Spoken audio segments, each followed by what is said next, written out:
Perkenalkan, nama saya Sania Nursifa dari kelas 12 Agama. Di sini saya ingin membuat resume tentang materi disintegrasi, pelajaran sejarah Indonesia. Integrasi nasional dari pengertiannya juga adalah integrasi nasional adalah suatu usaha menggabungkan atau menyatukan unsur-unsur yang ada dalam bangsa. Misalnya usaha integrasi nasional antara pemeluk agama dan suku-suku yang berbeda-beda di Nusantara guna meningkatkan kestabilisasian pertahanan dan keamanan di Republik Indonesia. Sedang disintegrasi nasional adalah upaya untuk memecah belah persatuan bangsa. Contohnya, demo rakyat yang tidak puas oleh kebijakan pemerintah dan diselesaikan dengan cara kekerasan sehingga menimbulkan konflik dan kerusukan. Ini semua terjadi pada negara kita, di mana pada tahun 1945 telah tercipta integrasi nasional, yaitu dengan diproklamirkan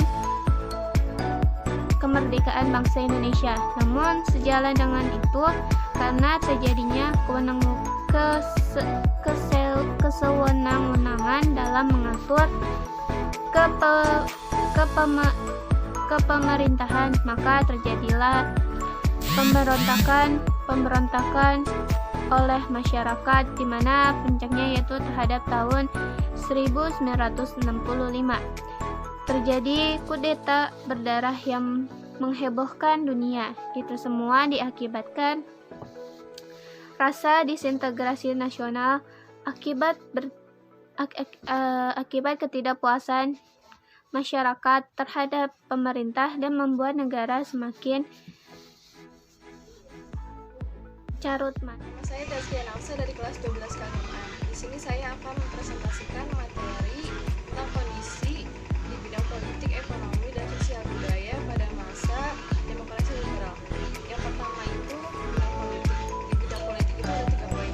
Yang pertama itu adalah sistem pemerintahan parlementer. Yang kedua, menteri-menteri bertanggung jawab kepada Perdana Menteri. Yang ketiga itu memiliki partai oposisi.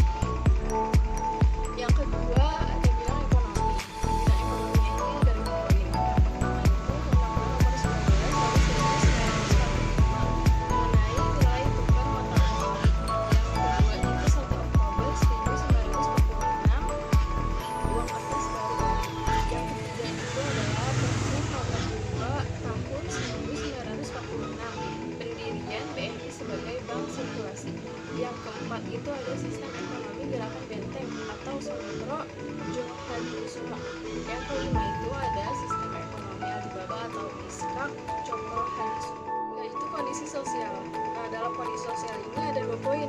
Yang pertama itu kondisi demografi. Dalam kondisi demografi ada salah satu indikator kemajuan pada masa demokrasi liberal, yaitu pertambahan penduduk. Itu yang kedua itu antusiasme rakyat dalam pemilu. Jadi sebelum pemilu tahun 1955, pemimpin negara seperti Presiden Soekarno dan Muhammad Hatta sering memberikan kedatangan politik dalam masyarakat. Yang keempat, kondisi budaya. Nah, dalam kondisi budaya itu ada 2 poin. Yang pertama itu penyempurnaan ejaan bahasa Indonesia. Jadi pada tanggal 28 Oktober sampai 2 November 1964, pemerintah mengadakan Kongres Bahasa Indonesia di Medan. Terus hasil keputusannya yaitu agar usaha penyelidikan dan penetapan dasar-dasar ejaan diserahkan kepada suatu badan pemerintah yang bertugas menyusun ejaan praktis Indonesia. Terus yang kedua itu ada perkembangan sastra. Jadi beberapa sastrawan lokal seperti Sitor Sinorang dan Pramoedya Anantatur yang memengaruhi perkembangan karya di Indonesia. Nah, terus peran mereka itu mampu menggeser peran sastrawan asing yang digabung muncul. Perkenalkan, nama saya Tasya Wildatunisa dari kelas 12 keagamaan kelompok 8. Di sini saya akan menjelaskan mengenai demokrasi terpimpin. Indonesia telah beberapa kali berganti sistem pemerintahan. Setelah mencoba demokrasi liberal, Indonesia mengganti haluan menjadi demokrasi terpimpin. Hal ini dimaksudkan yaitu agar seluruh keputusan dan pemikiran suatu negara itu hanya ada pada pemimpin negara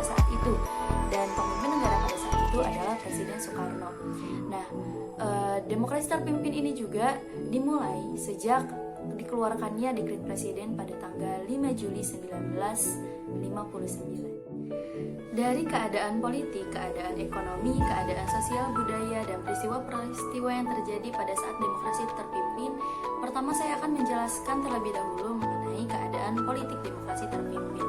Jadi, pada tanggal 9 Juli 1959, Kabinet Juanda resmi diganti oleh Kabinet Kerja yang dilantik pada tanggal 10 Juli 1959. Dan Kabinet Kerja ini memiliki 3 program kerja atau biasa disebut dengan triple. Di antaranya yaitu pertama mengenai sandang dan pangan, yang kedua keamanan dalam negeri, dan yang ketiga tentang pembebasan Irian Barat. Adapun kebijakan dalam negeri yang diterapkan pada saat demokrasi terpimpin yaitu pertama, Soekarno membentuk MPRS dan DPAS, di mana itu semua dipilih langsung oleh beliau, dan untuk DPAS itu ketuanya beliau sendiri yaitu Bapak Soekarno. Yang kedua, Partai Masyumi dan PSI itu resmi dibubarkan karena ketua-ketuanya itu ikut berpartisipasi dalam pemberontakan PRRI atau Permesta. Lalu yang ketiga, diterapkannya paham Nasakom, nasionalis agama dan komunis di lembaga kenegaraannya. Kemudian ada kebijakan-kebijakan luar negeri. Yang pertama yang diterapkan ada 2. Yang pertama politik mercusuar, dan yang kedua politik poros. Untuk politik mercusuar sendiri itu adalah penggadaan proyek-proyek besar yang dimaksudkan agar Indonesia menjadi negara yang lebih terkemuka.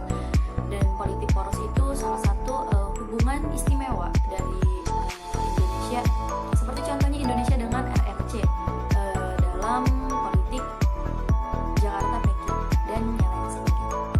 Selanjutnya ada keadaan ekonomi. Pada saat demokrasi terpimpin mulai diberlakukan, keadaan ekonomi sangat terpuruk, dan itu disebabkan oleh pemberontakan yang terjadi pada saat demokrasi liberal sebelumnya.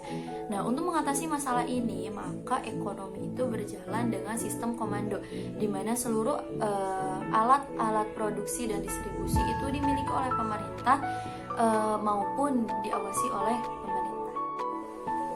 Adapun upaya-upaya pemerintah yang dilakukan untuk mengatasi keterpurukan di kondisi ekonomi pada masa demokrasi terpimpin yaitu pertama, pembentukan Dewan Perancang Nasional atau Depernas pada tanggal 10 Agustus 1959. Yang kedua, sempat terjadinya penurunan nilai mata uang atau inflasi pada tanggal 25 Agustus 1959.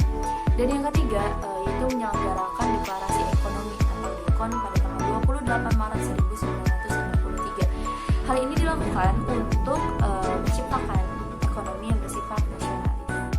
Selanjutnya ada keadaan sosial dan budaya pada masa demokrasi terpimpin. Yang pertama, larangan pedagang asing di luar ibu kota.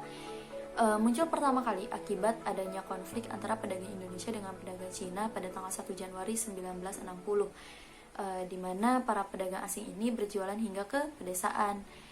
Dan akhirnya banyak di antara mereka yang dipindahkan ke ibu kota. Pemerintah Beijing mendengar ini memberikan reaksi tegas kepada para tentara yang melarang etnis Cina berjualan hingga ke pedesaan. Lalu yang kedua ada kerusuhan Jakarta. Terjadi pada masa konfrontasi antara Indonesia dan Malaysia, di mana sosial budaya pada saat itu sudah mulai kacau, dan kedutaan besar Inggris dan 21 rumah stafnya itu dibakar habis di Jakarta. Dan untuk balasannya, kedutaan Indonesia yang berada di Malaysia juga itu mengalami kerusakan. Maka hasil dari kerusuhan Jakarta ini putusnya hubungan diplomasi antara Indonesia dengan Malaysia dan Singapura. Yang ketiga, adanya pelarangan musik dan tarian alat-alat barang. Jadi pada saat demokrasi terpimpin itu segala aspek kehidupan masyarakat didomisili oleh politik. Ada contoh tentang masalah ini, yaitu ada 2 orang bersaudara Kus yang sering biasa disebut Kus Plus ya. Beliau itu pernah kena pidana dipanggil oleh kejaksaan dikarenakan mereka itu menyanyikan lagu yang ada barat-baratnya gitu. Lalu yang terakhir ada peristiwa-peristiwa yang sangat besar yang terjadi pada saat demokrasi terpimpin. Yang pertama yaitu ada pembebasan Irian Barat, dilakukan dengan 3 cara. Pertama, melalui jalur diplomasi, yang kedua lewat konfrontasi ekonomi, yang ketiga lewat konfrontasi militer. Lalu yang kedua ada konfrontasi antara Indonesia dan Malaysia, dan yang ketiga yaitu terjadinya gerakan atau G30 SPKI. Nah, gerakan ini juga yang menandai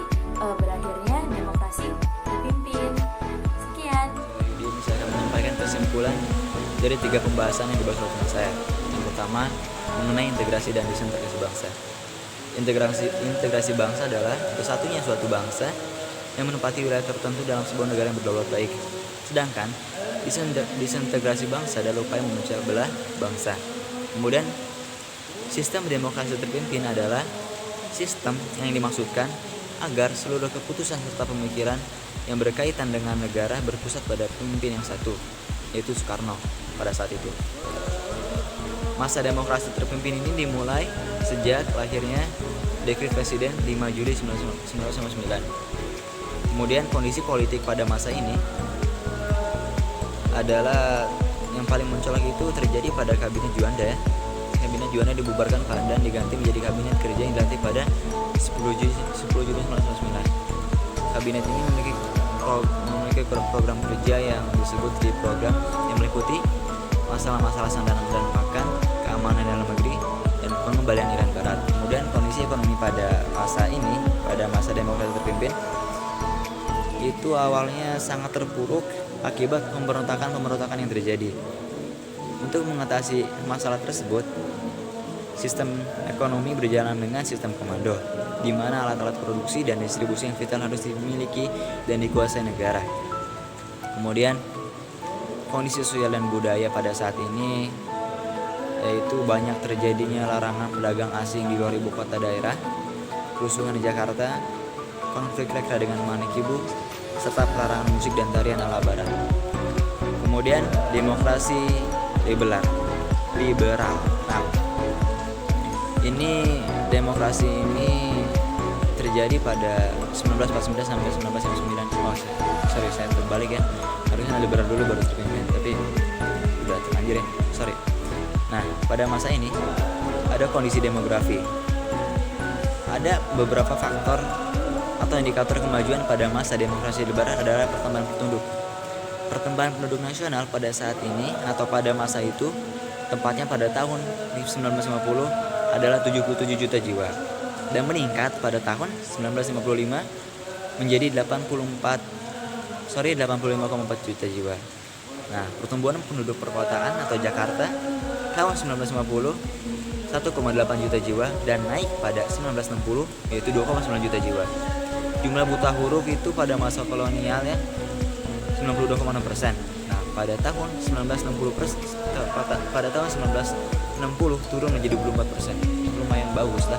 Kemudian antusiasme rakyat dalam politik. Sebelum pemilu tahun 1995, pemimpin negara seperti Presiden Soekarno dan Muhammad Hatta sering memberikan kedatangan berpolitik kepada masyarakat. Menjelang pemilu